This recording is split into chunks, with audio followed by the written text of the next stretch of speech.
Hoy, en 678, Cristina en la CELAC y el comportamiento mediático que avergüenza. La presidenta argentina tuvo un encuentro con su homóloga brasileña Dilma Rousseff, donde manifestaron preocupación por los movimientos especulativos que se advierten en los países emergentes. Hablábamos de la deuda. Hemos sido el país que más se ha desendeudado en el mundo. Lo hemos hecho sin acceder al mercado de capitales. A ver la tapa de Clarín de hoy, noticias sobre la cumbre de la CELAC. Tiene que estar aquí. No. Bueno, seguro que dice algo medio... No. Directamente no está. En la tapa de La Nación, Nación, acá. No, CELAC, no hay nada. Ni malo, che. No hay nada. Yo vi el discurso anoche, ¿lo viste? No lo vi. ¿El discurso de quién? ¿De Cristina? Sí. No lo vi. ¿Qué dijo? No sé. Bueno, el curioso cónclave de ayer. Estuvo reunido Macri con Moyano y Barrio Nuevo. Moyano ha pasado todos los límites, ha hecho un abuso de poder sistemático. Mauricio Macri, ¿cuánto hace que está en la política? 3 años, 4 meses. No sé cuándo va a empezar a gobernar.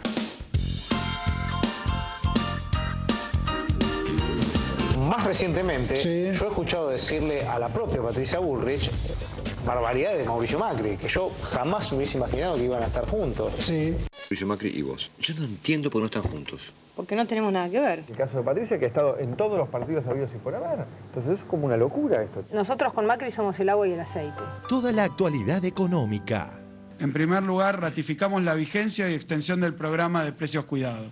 Está perfectamente vigente y a partir del lunes próximo se va a extender al interior del país. Para los insumos de uso difundido, retrotraen los precios que habían aumentado porque estaban atados al dólar en algunos casos, al 21 de enero. En el caso de electrodomésticos y electrónica se retrotraen los precios con un techo del 7,5% de incremento desde el 1 de enero. En un ratito, 678 sigue monitoreando el plan Precios Cuidados. Los hallazgos de archivo de 678. Leo que usted anuncia la posibilidad de un golpe para el mes de marzo. Bueno, Pero es yo si tuviera una prueba una declaración fuerte, es una cantidad de indicios, son cosas que yo he vivido. Cómo se mueven los operadores políticos, Pero usted pone cómo la se mueven fecha. los que están formando opinión, cómo se mueven en algunas declaraciones de los empresarios, Dice que ese es de el qué clima, manera el clima actúan algunas previo empresas. a un golpe, dice que Entonces yo le quise llamar Puch, que me han criticado también porque dice eso. Le llamaba Puch, le decía porque no quería que se metieran los militares no van a hacer nada. Nos va a venir presiones de Estados Unidos fortísimas y van a estar acompañados por estos grupos cipayos que todavía tenemos, todos los indicios, como reitero, de los operadores políticos. De cuando nos dicen a nosotros que somos cómplices del peronismo y del gobierno, cuando nos dicen que somos furgón de cola del gobierno, cuando una radio que todos conocemos está permanentemente golpeando contra el gobierno y se hacía un picnic con mis declaraciones porque decía, tiene razón, ¿cómo va a ser posible que este hombre continúe? Qué sé yo. Entonces hay que alertar a la gente de esto. Yo no tengo, como le reitero, una prueba para decir, pasa esto, este es el señor. Pero sé lo que hay reuniones y sé que hay deseos expresos de que esto se termine de una vez. ¿Y qué viene? Viene el abismo. No, ¿Cómo puede pensar alguien que si le va mal a Kirchner, que mucho de la culpa la tiene él también, porque él tiene una personalidad que hace más difícil todo esto.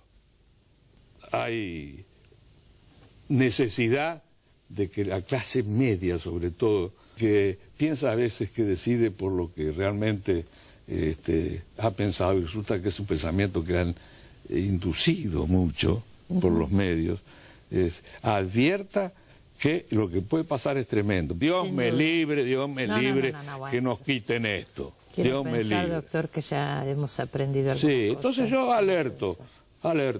Todo pasa y todo queda, pero lo nuestro es pasar. pasar haciendo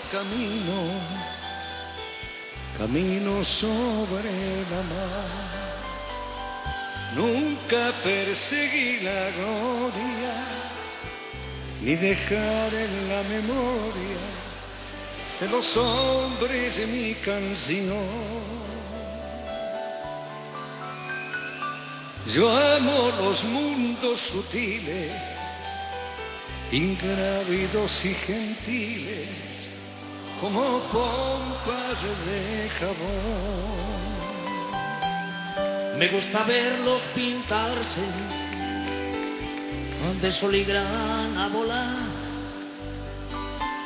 bajo el cielo azul temblar,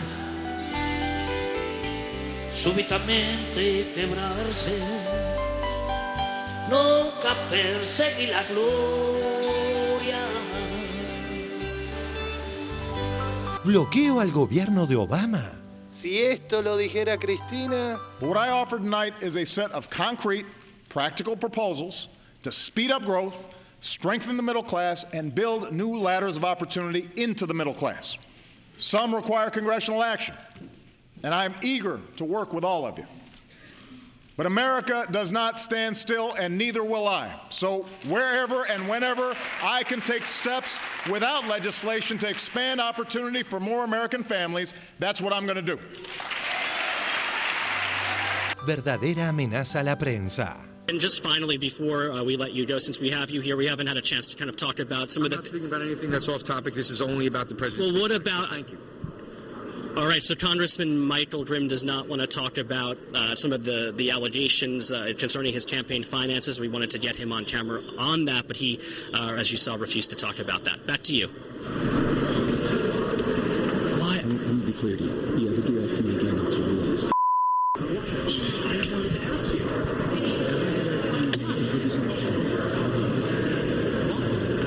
Why? It's a valid question. Caminantes son tus huellas el camino y nada más. Caminante, no hay camino. Se hace camino al andar.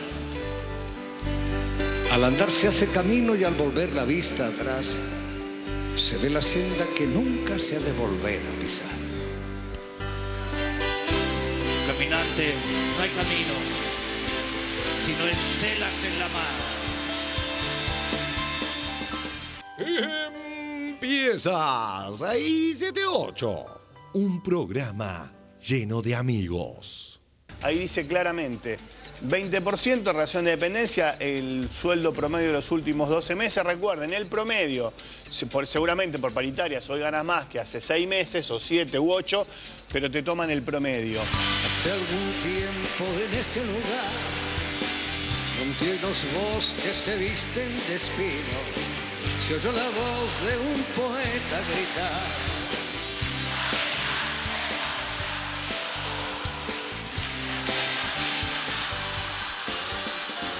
Golpe a golpe. No, chico.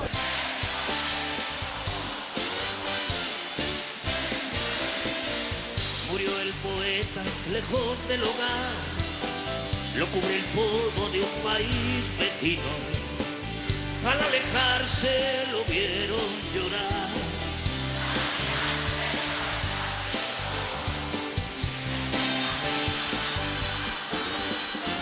Golpe a golpe.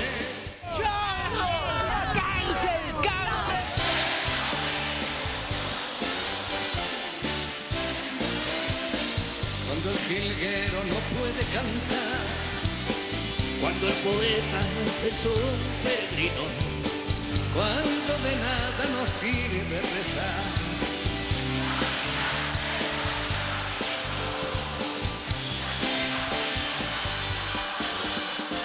Golpe a golpe,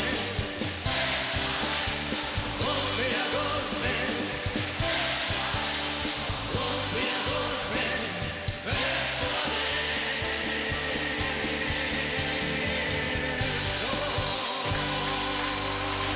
Hace algún tiempo en ese lugar,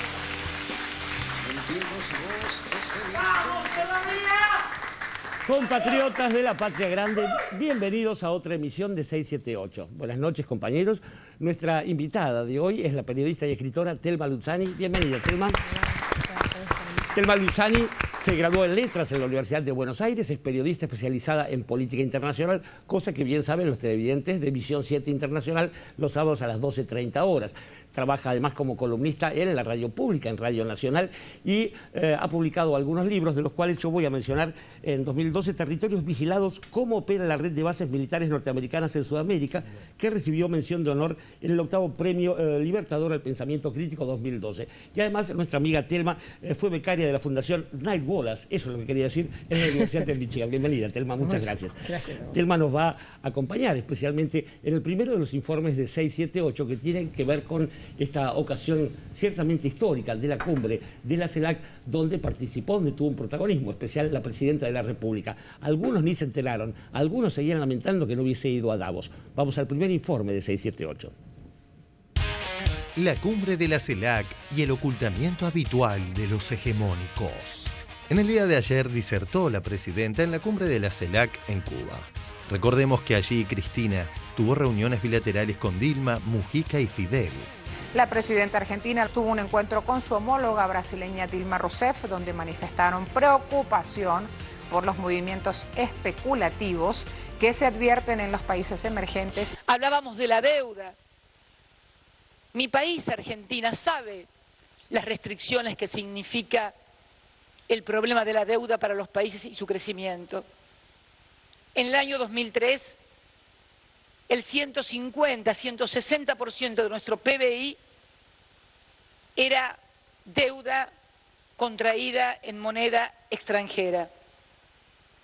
Hoy solamente el 8% de nuestro PBI está contraída en deuda extranjera. Hemos sido el país que más se ha desendeudado en el mundo. Y lo curioso, lo virtuoso tal vez, no lo curioso, lo virtuoso, es que lo hemos hecho sin acceder al mercado de capitales. Yo creo que una de las claves en la lucha contra la desigualdad pasa por identificar también cuál va a ser nuestra relación como región con los otros bloques que se están constituyendo en el mundo. Transformarnos, logrando que nuestras materias primas, que han sido la principal fuente de ingresos, tengan valor agregado, porque si no vamos a estar construyendo una segunda dependencia que ya no será geográfica, como la que vivimos en el siglo XVIII y XIX, sino que será mucho más profunda, mucho más estructural, tal vez menos perceptible, pero tal vez más definitiva, como es la tecnológica y la de que el valor agregado más importante, más cualificado, se haga en otras latitudes y no en la nuestra. A ver la tapa de Clarín de hoy, noticias sobre la cumbre de la CELAC. Tiene que estar no. Bueno, seguro que dice algo medio. No, directamente no está. En la tapa de La Nación, acá. No, CELAC, no hay nada, ni malo, che. No hay nada. La Nación dice, en tanto, en tapa, a propósito de Cristina, simplemente nada. Clarín, nada. Fíjense cómo también obviaron una noticia y es una manera de dar la noticia, digamos. La Nación ocultó en tapa y denigró en una de sus editoriales. En el diario La Nación de hoy, la lógica de preferir La Habana antes que Davos. Porque no busca diálogos, sino monólogos. Porque no acepta críticas, sino aplausos. Cristina Kirchner se encierra en su pequeño mundo afín. Se la vio fascinada por su encuentro social vacacional. Yo creo que la verdad en esta se equivocan, digamos. porque ayer la cumbre con Mujica era largamente esperada, 1. 2, la reunión bilateral con Maduro, el presidente de Venezuela, no es poca cosa. Si se encontró con Enrique Peña Nieto, presidente de México, con quien tiene que acordar una nueva política automotriz argentina, y es el segundo destino de exportación de vehículos después de Brasil, tampoco parece menor. Y había 33 mandatarios allí reunidos. Y además fue la segunda vez que la CELAC emitió un documento en respaldo a la cuestión Malvinas para con la Argentina. Por eso que no pasó poca cosa. Se ve que para la nación Latinoamérica es el pequeño mundo afín de Cristina, e ir a Cuba a reuniones continentales es irse de vacaciones. Pero bueno, en el mismo camino anduvieron por Radio Mitre. Yo vi el discurso anoche, ¿lo viste? No lo vi. ¿El discurso de quién? ¿De Cristina? Sí. No lo vi. ¿Qué dijo? No sé. Bueno, Cristina habló mucho de la integración, que está bien. Después planteó que había un ataque especulativo contra las monedas de la región y de los países emergentes. ¿En la región? ¿Por qué? ¿Dónde más hay quilombo? En Brasil. No, en Brasil está subiendo el dólar, sí, mucho. Sí. Sí. La realidad desmiente la ironía de Jorgito, que es desmentida hasta por su propio diario. Sin embargo, en la página 20 del diario Clarín de hoy, alarma en países emergentes por la caída de sus monedas. Son grandes economías periféricas como Turquía, Brasil o India, entre otras. Sus monedas pierden valor por la fuga de los dólares baratos que venía inyectando Estados Unidos. Hay fuerte temor al contagio. Planteó que había un ataque especulativo contra las monedas de la región y de los países emergentes. ¿En la región? ¿Por qué? ¿Dónde más hay quilombo? En Brasil. No, en Brasil está subiendo el dólar, sí, mucho. Sí. En el diario El País de España, la caída del real brasileño frente al dólar aumenta la desconfianza en la economía. La confianza entre los consumidores y los empresarios desciende a los niveles de 2008 y 2009. ¿Por qué? ¿Dónde más hay quilombo? En Brasil. No, en Brasil está subiendo el dólar, sí, mucho. Sí.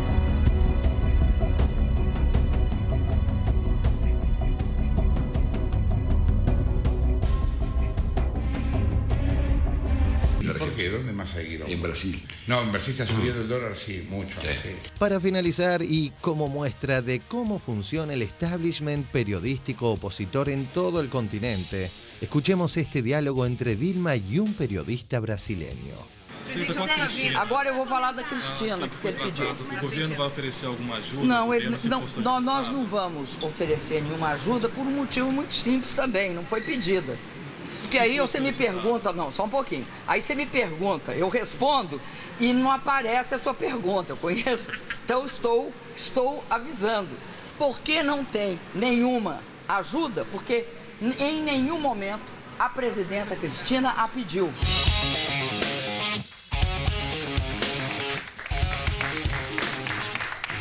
Bueno, nuestros dirigentes están aprendiendo a anticiparse a las trapisondas, a las macanas de los colegas. ¿Cómo no recordar, querida Telma, digo, aquellas palabras de Simón Bolívar que alguna vez soñó ver en el norte de América del Sur, el Istmo de Corinto, reunidas todas las naciones? Supongo que CELAC debe significar algo de eso, ¿no? Vos sos el especialista. Sí, justamente la primer ministro de Jamaica, que habló entre Dilma Rousseff y Cristina Fernández de Kirchner, hizo alusión a la Carta de Jamaica, diciendo que se estaba cumpliendo en Cuba esa ilusión de Bolívar, ¿no? Que estuvieran todos los países reunidos, bueno, en este caso sin Estados Unidos y Canadá. Y bueno, vamos a hablar un poco del informe primero, después si quieren hablamos un poquito de los resultados de la CELAC, que sin duda fue una cumbre histórica, pero me parece bien interesante cómo se trata de contraponer con Davos. En realidad estamos, creo que, asistiendo a un momento en el mundo en donde estamos en transición, eso lo sabemos, donde Estados Unidos está perdiendo influencia relativa, donde los organismos que el mismo Estados Unidos creó después de la Segunda Guerra Mundial, como Naciones Unidas, OEA, están también perdiendo influencia real y están apareciendo, bueno, no solo bloques y países emergentes, sino también nuevos organismos como el caso de la CELAC. Y es interesante el juego de oposiciones que presenta, por ejemplo, el caso de la prensa hegemónica, porque dice, creo que era La Nación, en este caso decía que busca el diálogo y no el monólogo, pero lo trastoca, porque en realidad el monólogo es en Davos, donde hay que ir a decir sí señor, y el diálogo en todo caso es entre los pares, entre América Latina, y después dice, va a buscar aplausos y no es decir, es interesante porque trastoca realmente cómo es el significado de esos opuestos, ¿no? Y en realidad creo que justamente se trata de eso, de haber elegido, en este caso como en tantos otros, este foro que representa un paso más dentro de lo que puede ser UNASUR, Banco del Sur, Consejo de Seguridad y Defensa, y en todos esos casos, tanto La Nación como Clarín, yo que sigo los temas internacionales lo puedo certificar, nunca jamás le han dado la tapa, nunca jamás han dado la importancia que realmente tenía, y en algún caso, como pudo haber sido la cumbre en Mar del Plata del ALCA el 2005, haber realmente dicho que esto era un fracaso en lugar de ver que era un éxito regional. O sea, siempre colocándose en el lugar, en el lugar, digamos, del enemigo, en el lugar del que perjudica al país, ¿no? En cuanto a lo que pasó hoy en La Habana, bueno, creo que realmente fue algo histórico el hecho que haya sido en Cuba, por supuesto. Claro. Hablaba recién de la OEA. Cuba fue expulsada en 1962 justamente por seguir el rumbo del socialismo, y entonces que haya sido en Cuba me parece algo más que simbólico, y me parece interesantísimo también que haya habido una altísima presencia de representantes de gobiernos tan diferentes. Hay muchos gobiernos de derecha entre los 33 países de la CELAC, hay muchos gobiernos de centro derecha, hay gobiernos progresistas, hay gobiernos socialistas, es decir, hay una gama importante, y aún así hubo una clara, me parece, un claro mensaje de compromiso para aliarse. Creo que tiene que ver con el momento crítico en que vive el mundo. Creo que más de un gobierno de derecha o de centro derecha advierte la situación grave en la que está el mundo y tiene conciencia de lo importante que es juntarse, ¿no? Telma, en cuanto al operativo, que es una cosa que hemos venido viendo en la última década, donde OEA fue perdiendo, diluyéndose poco a poco, Naciones Unidas también, ¿te parece que ya CELAC está consolidada con decisiones concretas que hacen a la vida y los destinos de los ciudadanos de cada país? Todavía no. Me parece ese segundo encuentro, pensemos que en el 2011 fue pensado o impulsado por Hugo Chávez. Si leemos la declaración de hoy de La Habana, vemos que hay mucho hincapié puesto en la paz, en el tema de la paz, desmilitarización, mucho en la libertad de los pueblos de elegir el sistema político y social que quieran, pero nada más. O sea, que lo que se nota es que, como lamentablemente tiene que ser por consenso, digo lamentablemente porque consenso se sabe que se avanza muy lentamente, pero bueno, se avanza seguro.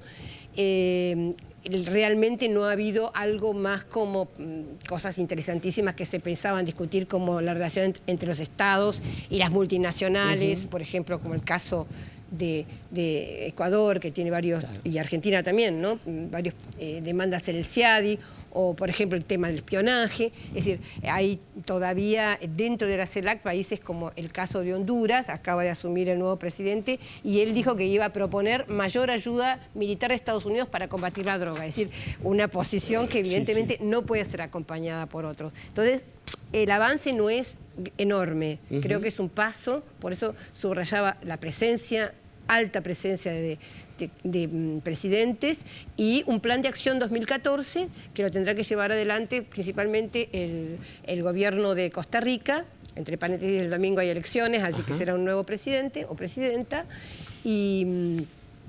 y bueno, ayudado por el resto de los países, ¿no? Mis compañeros tienen preguntas para ti. Tenía dos preguntas para hacerte, Telma. Una puntualmente de política internacional relacionado con lo que decía la presidenta, que ella no habló de bloques dados, sino que dijo bloques que se están construyendo. Quiere decir que está pensando en un mundo distinto al de hace un ratito nomás. Quería preguntarte cuáles eran o cuáles estimás vos que son esos bloques que se están construyendo a los que ella se refería. Y por otro lado, ¿cómo estabas viendo, que en el informe se ve muy claramente cómo cada vez nos tabican más la información internacional, pese a que se habla del mismísimo tema, ¿no? Como este que veíamos de la suba del dólar en Turquía y en Brasil? ¿Cómo no es que la información en algunos casos no la dan en la tapa, por ejemplo. En otros casos no es que no la dan, sino que la dan, pero haciendo como que no tiene nada que ver con lo que pasa con las informaciones que tienen que ver con nuestro país. ¿Cómo ves esa cosa cada vez más tabicada de la información internacional respecto de la información nacional en los medios del mundo, me parece? Mira, el tema de la transformación de los bloques es justamente un poco lo que yo intentaba decir al principio, que como estamos en un mundo en transformación, en realidad estamos en transformación y durará décadas, no sabemos dónde. Entonces, justamente el tema de las asociaciones va variando. De hecho, la CELAC, una de las propuestas que tenía era 33 más China, es decir, armar un bloque, digamos, puntual para el caso de ser CELAC más China. No salió la declaración final, la verdad es que todavía no sé cuánto se avanzó en este sentido. También se habla, bueno, el BRIC, primero era BRIC, después BRICS, se sumó Sudáfrica. Es decir, se van armando distintos bloques o sumando países. Bueno, hace muy poquito surgió la Alianza del Pacífico, como sabemos, que es el bloque justamente que intenta poner una cuña en la integración de América del Sur, de la UNASUR. Es decir, esos son los movimientos que hay, pero estamos viendo la historia viva, ¿no? de esto. Y lo que decía en relación al otro tema, bueno, yo creo que acá en 678 muchas veces lo hablaron y la Presidenta de la Nación lo dijo, y es el déficit de la política internacional en los noticieros, en los diarios, en los programas políticos. En general, yo que sigo el tema me doy cuenta que sale con poca frecuencia y esto hace que tengamos una mirada local que nos perjudica. ¿Pero falta información internacional o falta también hacer el puente entre lo que...? Bueno, en la medida, por ejemplo, yo esto de los ataques especulativos lo tenía el sábado, el viernes en realidad, un poco antes del programa de Visión 7 Internacional, porque un amigo me había mandado un link de Mediapart, que es un diario online de Edwin Plenel, el ex director de Le Monde, donde decía claramente que estaba Argentina, Turquía, tales, habíamos sido víctimas de un ataque especulativo, lo explicaba bien. Bueno, esto salió como 4 días después, ¿no? Nosotros lo comentamos y todo, pero bueno, digamos que al haber menos espacio para la política internacional se conoce menos.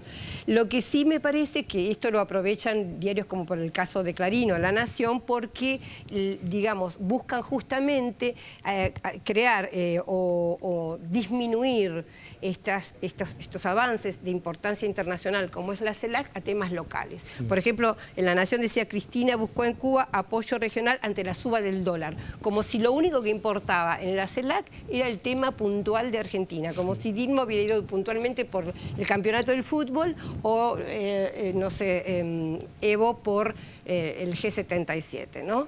Entonces, esa disminución de la importancia que realmente tiene esto es parte del juego político para, en parte, digamos, achicar el evento histórico en sí mismo. Y por otro lado, también degradar la política que sigue, en este caso, la presidenta argentina. ¿Sandrita?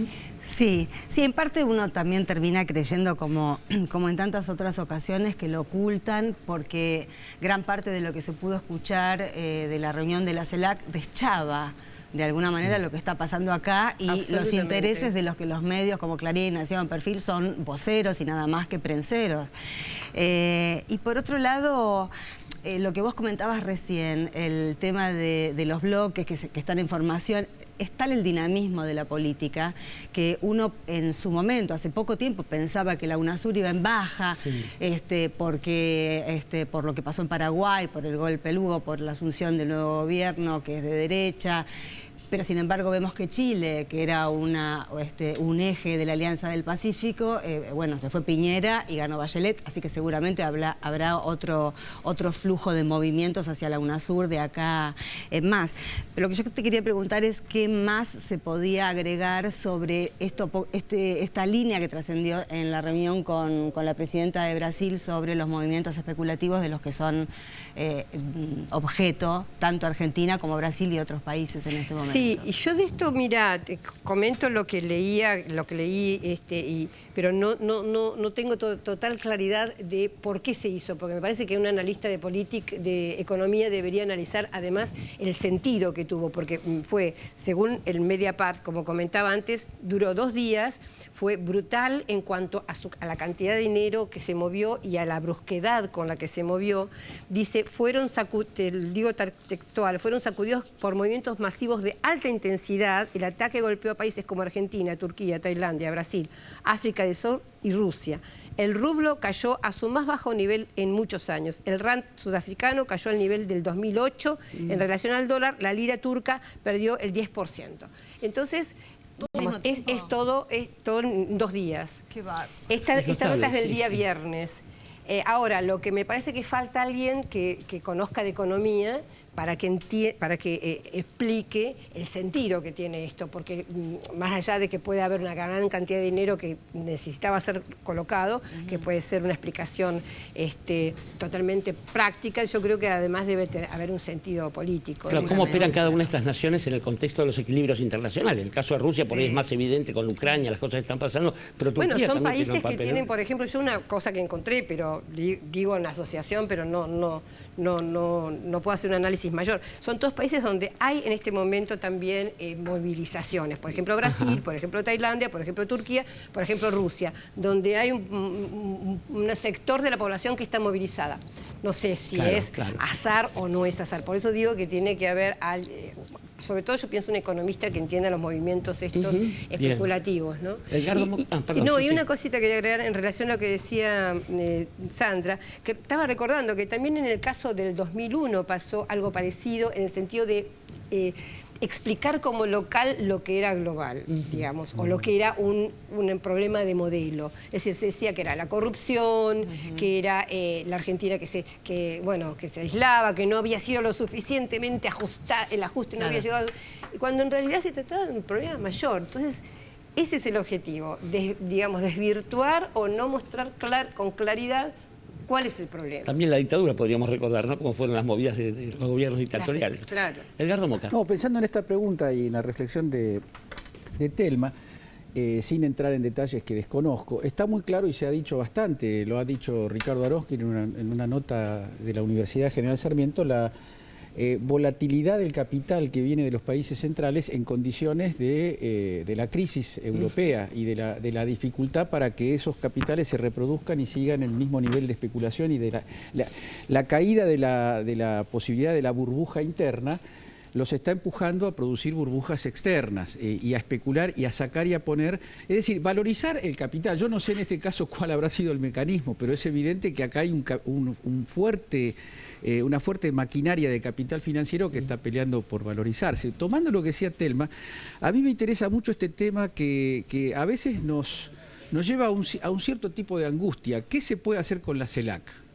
Porque es obvio que una política, digamos así, entre comillas, desarrollista o sin comillas, o neodesarrollista, que articule a Colombia, a Chile con Venezuela, Argentina, es muy difícil de pensar eso porque hay, como se dijo, es una unidad en la diversidad y las diversidades no son menores, son diversidades de proyectos. Sin embargo, atendiendo, yo todavía no leí los textos, pero las principales cosas que escuché de las resoluciones de la CELAC tienen que ver con lo que decía Telma de la defensa de la paz, de América Latina y el Caribe como territorios de paz, y el otro gran tema es de Malvinas. Es decir, hay cuestiones, digamos así, geopolíticas, estratégicas, que aún conviviendo la pluralidad, la diversidad, incluso el antagonismo en algunos casos entre proyectos políticos, como región empiezan a identificarse problemas que ya son más duraderos que la política de tal o cual gobierno, que hacen a la subsistencia de ciertas condiciones de democracia, de paz, de soberanía, que pueden interesarle a gobernantes que no comulgan con determinadas ideas de cambio ni de liberación. No sé cómo ves eso. Digamos, para mí el logro principal es presentar un proyecto que se despegue de la OEA. Porque la OEA es una organización que inventó Estados Unidos después de la Segunda Guerra Mundial justamente para tener hegemonía absoluta sobre el continente. Entonces, el hecho de entablar proceso, cómo es, porque por ejemplo, uno de los puntos, vamos a dirimir nuestros problemas internos de acuerdo a nuestras decisiones y de acuerdo con la paz. Vamos a ser tolerantes respecto de los gobiernos que son distintos, por eso dice el derecho de los pueblos de elegir el sistema que quieran. Es decir, se está empezando a crear una organización que es de decisión de 33 países sin la potencia. Así Entonces, eso me parece, ¿no? Eso me parece que es fundamental. El tema, a grandes rasgos, dice no a la militarización, implica cierre de la base de Guantánamo, claro. Expulsión de los británicos de Malvinas, e impulso al diálogo de las FARC y el gobierno de Colombia en Cuba. Es decir, implica un montón de cosas la palabra paz, ¿no es cierto? Entonces me parece, bueno, es la segunda, por eso digo, lo que hizo Cuba durante su presidencia, que fue en el año 2013, fue enorme porque presentaron la CELAC en Rusia, presentaron la CELAC en China, presentaron la CELAC en los países árabes y logró que Naciones Unidas considerara la CELAC un organismo internacional. O sea que se avanzó mucho. Es nuevo.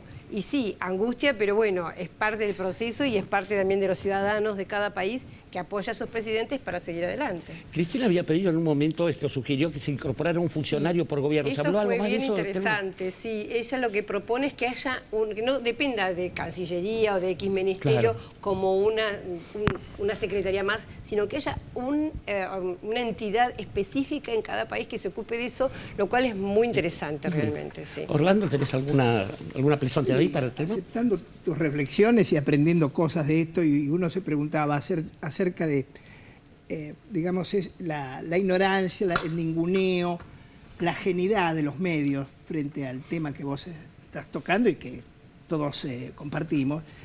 Pensaba si se sienten realmente deshonrados de informar sobre Latinoamérica. Si se sienten que no es honroso ser latinoamericano, que es... y pienso si sus receptores, sus lectores, sus oyentes aceptan esa genialidad, esa despatriotización. Sí, todos los que, bueno, esas posiciones que son son sumisas y dependientes tienen esa actitud, digamos, justamente de sumisión al amo, ¿no es cierto? Entonces se desprecia lo propio.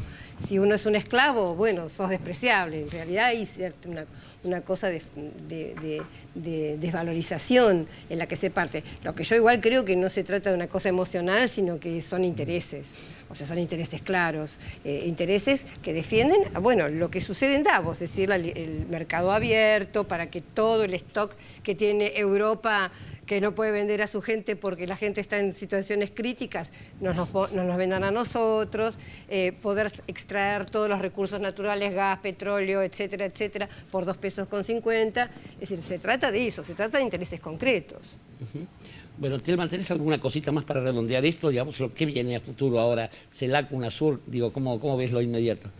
No, bueno, veremos el tema del país que está presidiendo es importante. El anteaño pasado, cuando presidió Chile, hubo una paralización de la CELAC y hubo una mezcla en la cumbre de la CELAC.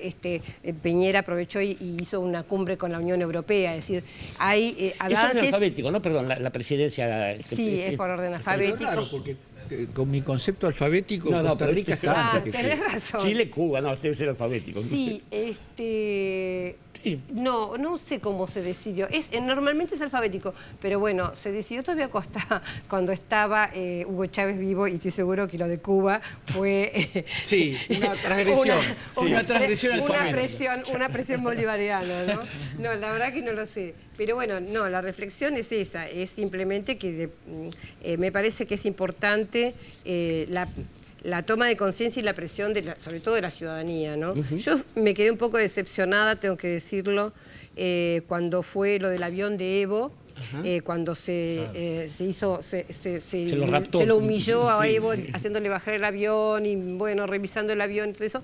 Yo esperaba que fueran, no sé, una cantidad mínima de argentinos a la Embajada de Estados Unidos o de Cuba o de España, donde fuera, a protestar por semejante humillación. No pasó eso. Entonces, me parece que a veces nuestros presidentes no tienen el apoyo suficiente como para... Es decir, Cristina fue, puso el cuerpo, apareció como UNASUR protestando por el caso de Evo, pero bueno, yo creo que falta en la parte de la ciudadanía un apoyo a los presidentes para que las cosas avancen. Bueno, clarísimo. Telma Luzzani, mañana y pasado en la radio pública, el sábado 12:30 en Visión 7 Internacional. Muchísimas gracias, Telma, por haber estado con nosotros y habernos ayudado a desasnarnos todos. Vamos a ir bienvenida siempre. Vamos a ir al segundo informe de la noche en 678, que tiene que ver con esa expresión de decir aquelarre y es injusto, pero el cónclave que se ha dado ayer con 3 M's y alguna otra inicial, digo Macri, Moyano, Momo, ningún barrio es nuevo en este caso. Vamos al informe. El curioso cónclave de ayer. Estuvo reunido Macri con Moyano y Barrio Nuevo. ¿Qué deja esa reunión? ¿Qué es lo que está pasando? Primero son encuentros de personas que no se llevaban bien. Moyano ha pasado todos los límites, ha hecho un abuso de poder sistemático. Mauricio Macri, ¿cuánto hace que está en la política? 3 años, 4 meses. No sé cuándo va a empezar a gobernar. Intento de construcción política que ha hecho Hugo Moyano. En los últimos años, defendió el foro de Davos. Le aviso lo que ya va a aparecer mañana en los diarios del sector del kirchnerismo. Moyano se vendió a la derecha de Macri. Lo que no se sorprende, una de las cosas que vamos a decir, de que bueno, hubo una reunión en Davos, donde fueron muchos presidentes, muchos hombres importantes, ¿no es cierto?, de distintas partes del mundo. Y bueno, y resulta que el jefe de gobierno fue a Davos y la presidenta fue a ver a Fidel. Es curioso que Moyano, que dice defender el salario de los trabajadores, elogie el foro de Davos, porque desde allí se pidieron sueldos más bajos para los trabajadores. Diario La Nación. Sombrías expectativas sobre los negocios en la Argentina. Davos. Los números de la muestra que elabora todos los años la consultora PricewaterhouseCoopers son elocuentes. Para los empresarios, los crecientes costos laborales y la corrupción son las principales amenazas del negocio para el crecimiento de la empresa. Recordemos que costos laborales es una forma liviana de decir que hay que bajar los sueldos de la gente. Lo de Moyano defendió el foro de Davos. Y bueno, y resulta que el jefe de gobierno fue a Davos y la presidenta fue a ver a Fidel. Este tema de la recomposición salarial sea hecha de la mejor manera posible, con un equilibrio, defendiendo los derechos del trabajador. La recomposición salarial sea hecha de la mejor manera posible, defendiendo los derechos del trabajador. Defendió la participación de Macri y dijo que Mauricio Macri había hecho más por los trabajadores que el gobierno nacional. ¿Usted dice que el gobierno de Macri hizo más por los trabajadores que el gobierno de Cristina? Yo digo que Kirchner? la subsecretaría de la ciudad ha dado mucha más respuesta a los trabajadores que el Ministerio de Trabajo de la Nación.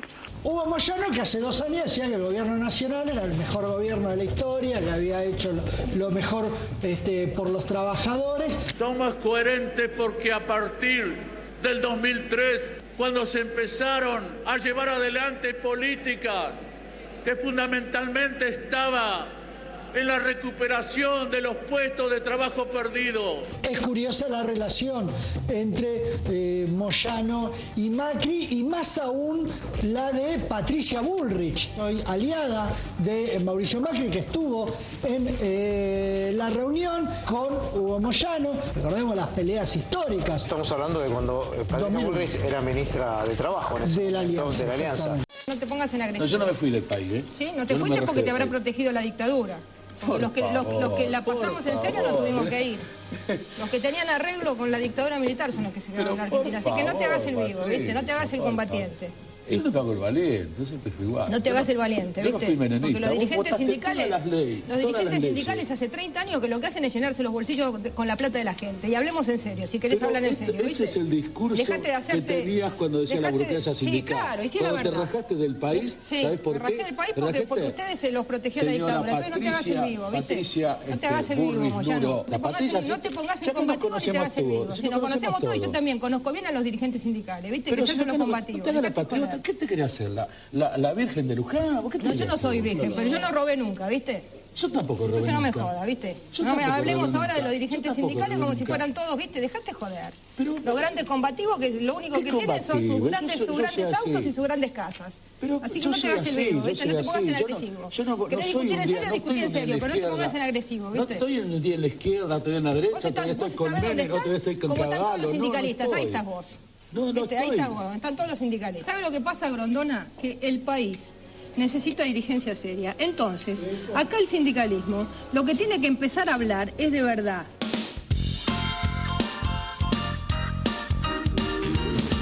Más recientemente, yo he escuchado decirle a la propia Patricia Bullrich barbaridades de Mauricio Macri, que yo jamás hubiese imaginado que iban a estar juntos. Sí. Mauricio Macri y vos. Yo no entiendo por qué no están juntos. Porque no tenemos nada que ver. El caso de Patricia, que ha estado en todos los partidos habidos y por haber. Entonces es como una locura esto. Nosotros con Macri somos el agua y el aceite. Nosotros somos honestos, transparentes. Macri, ¿él no es transparente? No.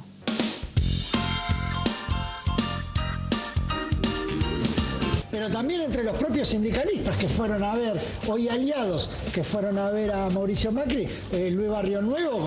¿Y a Macri dónde lo ubica? ¿Lo ubica en un futuro cerca del peronismo? Es por conveniencias, quizás quiera simpatizar con el peronismo. Pero lo que ocurre es que Macri todavía, la gestión que lleva de 1 año y medio fue pésima. Olvídense. Quedó claro. O sea que Macri se olvide de eso. Quedó claro, Luis.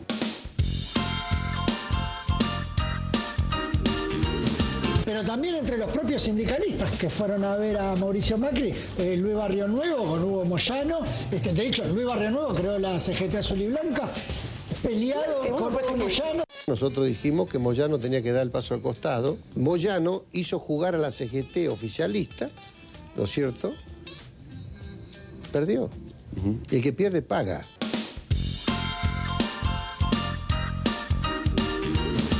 Cuando el año pasado la alianza Moyano de Narváez estaba prácticamente deshilachada, Moyano casi que ni quería reconocerla.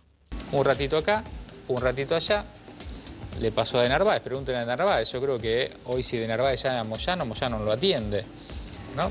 Y fueron juntos en la lista, ¿no? Y fueron juntos en la lista. ¿Y usted por quién llamaría a votar? Y bueno, yo estoy en un espacio político. ¿Por quién llamaría a votar? Y bueno, yo estoy en un espacio político.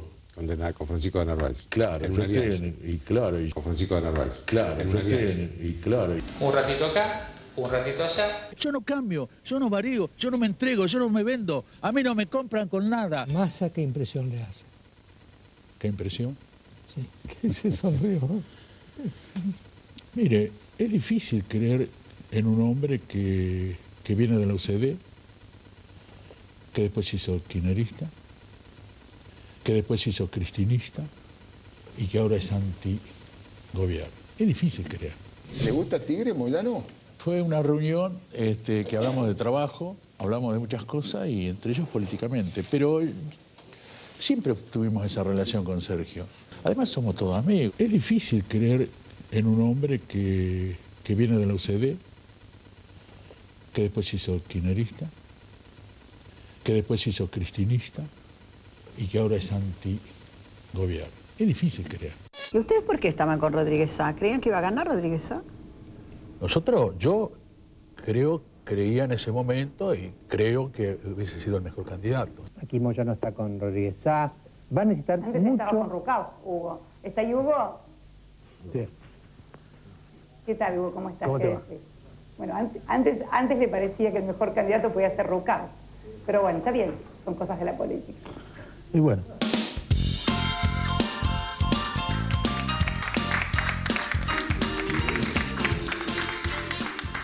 Bien decía con generosidad y buen tino nuestra presidenta hace unos años, son cosas de la política. Creo que lo que hay que evaluar es, en ese tipo de alianzas contra natura, cuáles son las banderas que se dejan de lado y cuáles son los intereses que quedan ahí firmes, ¿no? Porque acá llevan las de ganar los que defienden los intereses antipopulares, no importa quién se integre. No sé, Edgardo Mosca. No, yo aprovecho esto que vos decís, porque las banderas decir que Patricia Bullrich tiene las banderas muy firmes es un poco mucho, pero pensar que Patricia Bullrich en algún momento de los últimos 10, 15, 20 años defendió una política nacional, popular, eso no podría ser. Yo creo que hay un nivel de coherencia mucho mayor en Patricia Bullrich, sí, claro, en Mauricio Macri, en el Momo Venegas, en Barrio Nuevo, que en Moyano.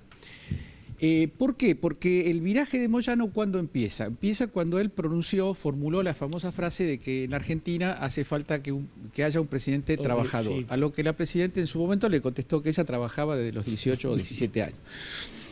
Y me parece que el problema de la megalomanía de Moyano y de su grupo consiste en pensar que ellos están ahora jugando, o en algún momento llegaron a pensar, no creo que ahora con tantas evidencias en contra puedan pensar así, pero pensaron que estaban en un proyecto donde sí podía ser catapultada su figura en una coalición como un personaje central, aspirante a ese horizonte que se habían puesto, ese exigente horizonte de llegar a ser presidente. La ilusión Lula. La verdad, claro, el modelo Lula un poquito devaluado, digamos, ahora que se habla de devaluación. Ahora, la verdad es que la evidencia que estamos viendo, que está ante nosotros, es que Moyano es simplemente el jefe de un grupo de choque desestabilizador. A Moyano, la derecha, ¿qué lugar? No le está reservando un lugar de poder, le está reservando un lugar en la calle, le está reservando lo que hicieron hace un par de años o muchos meses con el tema del desabastecimiento de combustible, le está reservando camiones que corten espacios públicos, le está reservando el papel a él y a alguna gente de su grupo, el papel de los vociferantes que piensan en una vendetta contra el gobierno. Entonces a mí me parece que ahí es cierto que el informe muestra que cada uno de los participantes de esa reunión, con todo el resto, tomando a cualquiera, se ha dicho de todo. Pero hay cosas en la política que son alternativas de la política, que son válidas, que uno modifique su línea de alianzas y su ubicación, es parte de la política. Todos los políticos han recorrido experiencias de esas, pero en el caso de Moyano creo que es muy fuerte el cambio de lugar en esto que hoy es una contradicción muy clara y central de la Argentina. Él estaba del lado de los que, haciendo continuidad con los que enfrentaron el plan de Menem, haciendo continuidad, estaba defendiendo un proyecto nacional y popular, y hoy es el jefe de una fuerza de choque de las fuerzas desestabilizadoras de ese mismo proyecto nacional y popular. Es bueno ese marbete, la fuerza de choque. ¿Sandra Russo? Sí, a mí también me parece que el que puede brindar ahí es Macri, porque se los come, se los engulle, ¿no? Seguramente Macri quedará en pie y Moyano y Barrio Nuevo pasarán de ese lugar como han pasado ya de tantos otros. En particular Moyano porque, bueno, como decía Edgardo, ¿no? Tuvo como una por ahí excesiva y prematura aspiración de poder personal y midió mal y sigue midiendo mal, mezclado con una misoginia que le sale por los poros. Sí. Pocas veces he visto a alguien a quien la misoginia le salga tan por los poros. Para Moyano cualquier kirchnerista es un pollerudo, simplemente porque conduce a una mujer. Entonces, si uno es kirchnerista, es pollerudo. Y también me parece que debe haber pocos antecedentes en el mundo de un dirigente gremial que defienda el Foro de Davos. Eso es... Que defienda el Foro de Davos, sí, claro. Absolutamente. Sí, sí, sí. Eso es, para mí es la muerte de un sindicalista. Este pollerudo coincide con usted. Orlando. Sí. Primero, no sé si coinciden, pero esa escena de Patricia Bullrich, esa vieja escena, es realmente un golpe de nocaut. Más allá de la simpatía que nos produzca Patricia Bullrich y sus cambios. Pero en ese momento fue total, fue un golpe. Y pensé que algo se dijo ayer acerca de la precariedad, no sé cómo decirlo porque es difícil, la escasez verbal de Moyano. Cualquiera que ha leído y sabe algo de arte, le dice cualquiera que quiere ser escritor o pintor, lo primero que le dicen, tiene que manejar los colores. Sí. Para pintar como Van Gogh o con alguien que se parezca mínimamente a Van Gogh, tenés que saber de colores. Para dibujar, tenés que saber las leyes del dibujo para después alterarlas. Y me pregunto si a Moyano no lo ha superado el rol protagónico. Porque si a mí, y ahora hablo en primera persona porque no quiero involucrar a los demás, me cuesta entender a veces el programa por los cambios vertiginosos del mundo político, social, económico, que tiene que ver con todo. A mí me cuesta a veces, y yo no sé si mi opinión va a ser válida. Imagínate, los presidentes tienen que estar ayornados a estas mutaciones. La presidenta cada tanto le explica. Yo pienso que el sindicalismo tipo Moyano no puede entender el universo. Cambió el universo de los trabajadores, cambió el universo de los patrones, cambió el universo de la explotación. Por lo cual, y lo que digo, lo digo en realidad para no calificarlo con un estado de ánimo que no me convence a mí mismo. Estuvo Moyano acá y muchos de la Central Obrera estuvieron acá. El momento de esplendor del kirchnerismo, cuando acompañaba al kirchnerismo y eran funcionales.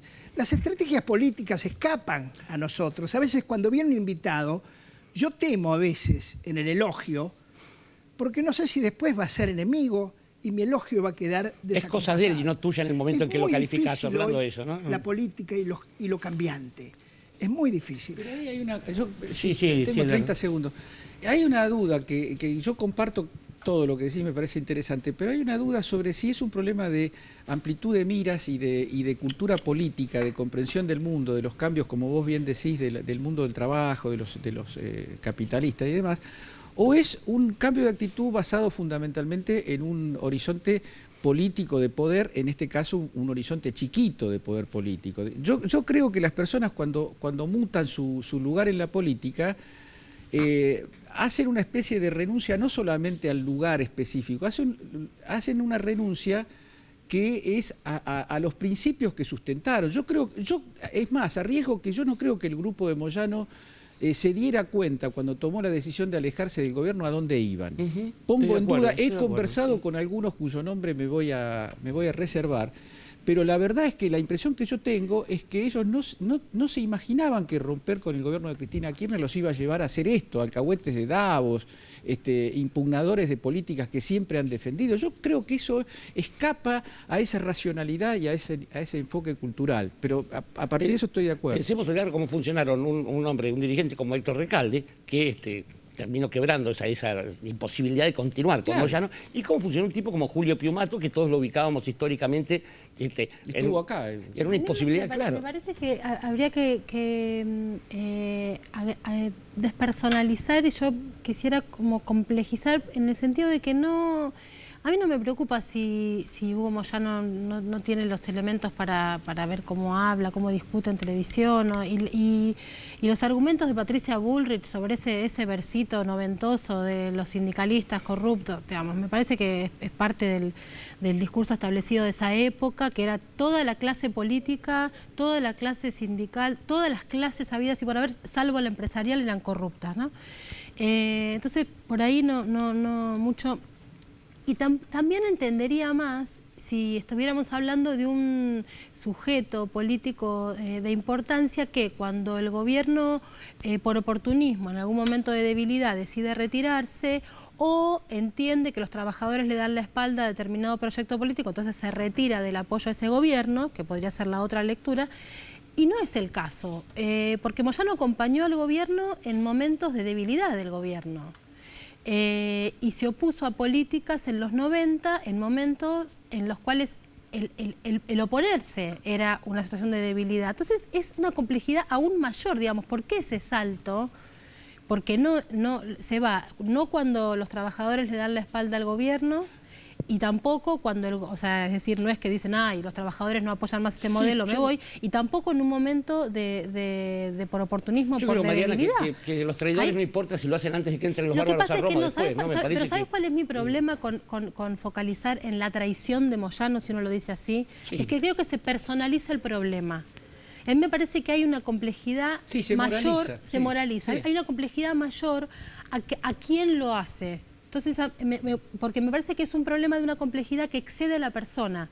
Porque digo, así como hay traiciones, también uno, y supongo que coincidiremos en los nombres de los cuales no vamos a dar, vamos a sentirnos muy cómodos en muchas conversaciones con mucha gente que termina estando con Moyano casi a su pesar. Entonces quiero decir, me parece que es una complejidad más grande que yo digo, no termino de entenderlo. Si fuera una cuestión personal de él, bueno, allá él y otra cosa, pero me parece que si la cosa nos vuelve, incluso como tema, es porque vemos que ahí hay una complejidad que supera la figura de Hugo Moyano. Seguramente, sí. ¿Por qué es tan complejo la cuestión de una lucha entre proyectos hegemónicos que se comparten y en un momento dado uno de los actores de ese proyecto común considera que el lugar que tiene dentro de ese proyecto no corresponde a sus aspiraciones y a sus horizontes?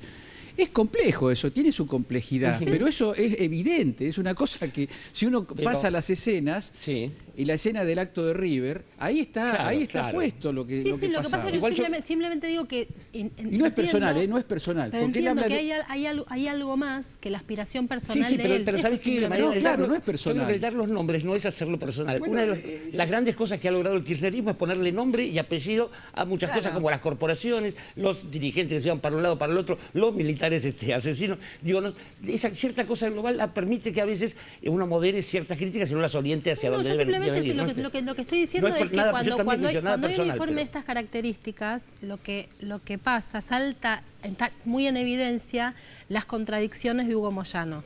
Y me parece que un poco lo planteó Sandra, acá hay un festival de la derecha, digamos, que entonces focalizamos a veces en Hugo Moyano y quienes hacen el festival utilizando a los Hugos Moyanos... Sí, pero el que salte pero eso no niego las contradicciones de Hugo Moyano, para nada.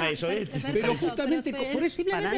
Pero por eso los marco como otra... No, pero la personalización... Una cosa no quita la otra. Hablar de una persona no quiere decir personalizar una análisis. Exactamente. Hablar de una persona y criticar a una persona no quiere decir perdón.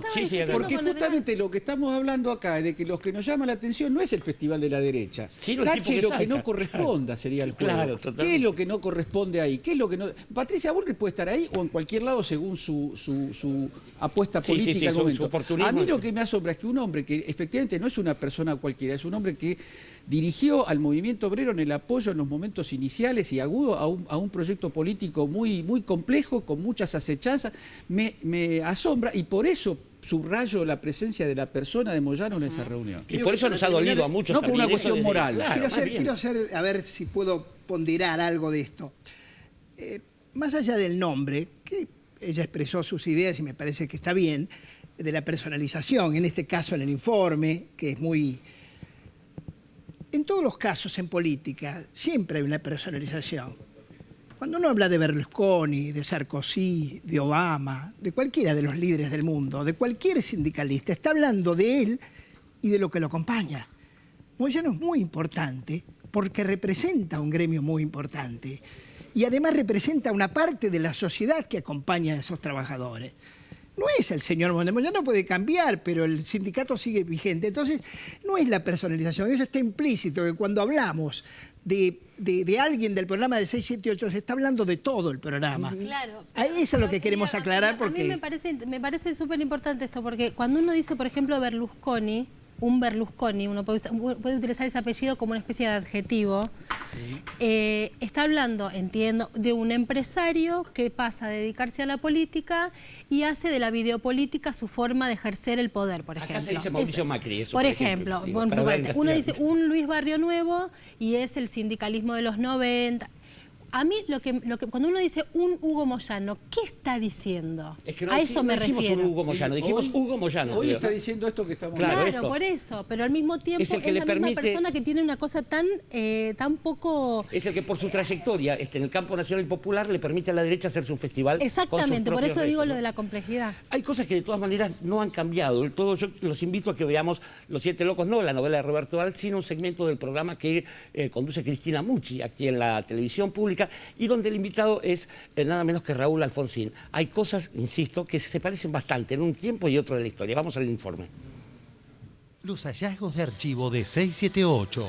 Hoy, Alfonsín en el 2004. Leo que usted anuncia la posibilidad de un golpe para el mes de marzo. Bueno, yo si tuviera una prueba... Una declaración... fuerte. Es una cantidad de indicios. Son cosas que yo he vivido. Cómo se mueven los operadores políticos. cómo se mueven los que están formando opinión, cómo se mueven en algunas declaraciones de los empresarios, de qué manera actúan algunas empresas. Un golpe, dice que entonces yo le quise llamar Puch, que me han criticado también porque dice eso. Le llamaba Puch, le decía porque no quería que se metieran los militares no van a hacer nada. Pero es muy fuerte. Y yo lo veo, pero simplemente lo menos que deseaban era que nosotros nos pusiéramos en una posición de oposición, por lo menos tan dura como la de Lilita.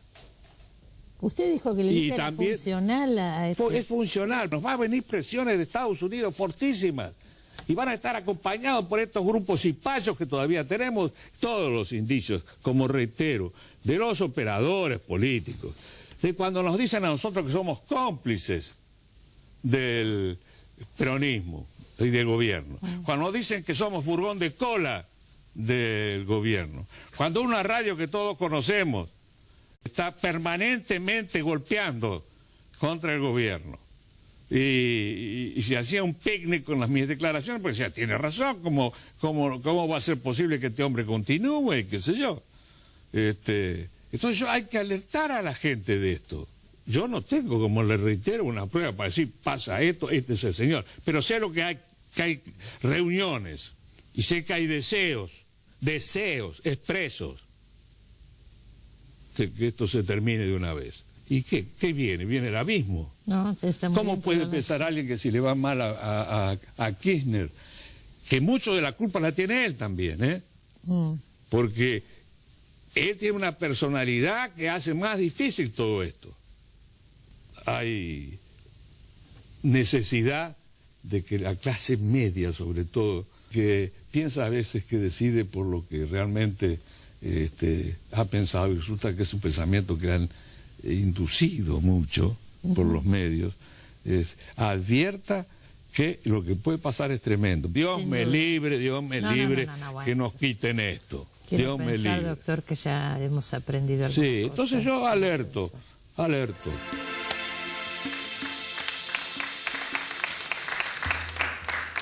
Hacía en ese momento 15 años que Alfonsín había dejado la presidencia y hace de esto al día de hoy 10 años y a mí me impresiona mucho. No sé. Es impresionante, es muy buen material. Yo pensaba mientras lo escuchaba que pensaba en el 89 cuando no se pudo decodificar, cuando no pudimos decodificar que lo que estaba pasando era un golpe de mercado.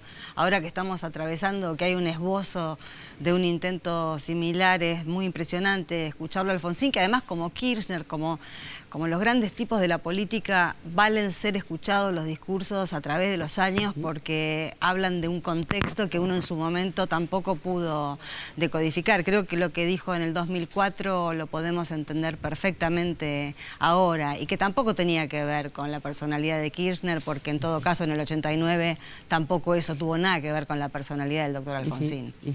Hay un artículo de Eric Calcaño sobre los golpes de mercado, es bueno recordar esas categorías.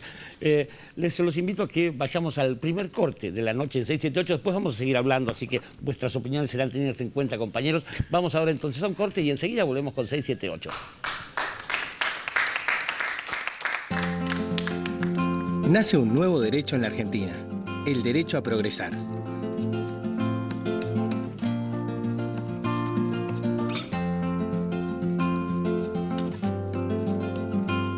Soñamos un Estado que esté con vos, acompañándote en cada momento importante de tu vida. Por eso nace Progresar, el programa de respaldo a estudiantes de Argentina. Si tenés entre 18 y 24 años, estás sin trabajo, trabajás informalmente o ganás menos del mínimo vital y móvil, y tu grupo familiar se encuentra en la misma situación, pero estás lleno de ganas de empezar a estudiar o de continuar tus estudios, Progresar es para vos. Es una ayuda económica para que termines el primario o el secundario, arranques o continúes un oficio, una carrera terciaria o universitaria en establecimientos públicos. Son 600 pesos mensuales para que inviertas en tu educación, certificando tu condición de alumno regular y realizándote controles de salud. Informate ingresando en progresar.anses.gov.ar. Progresar es tu país creyendo en vos, en tus ganas, en tu esfuerzo. Progresar es tu derecho. Progresar, programa de respaldo a estudiantes de Argentina. Presidencia de la Nación. Alguien me regaló estos aires. yo que estaba por quebrar.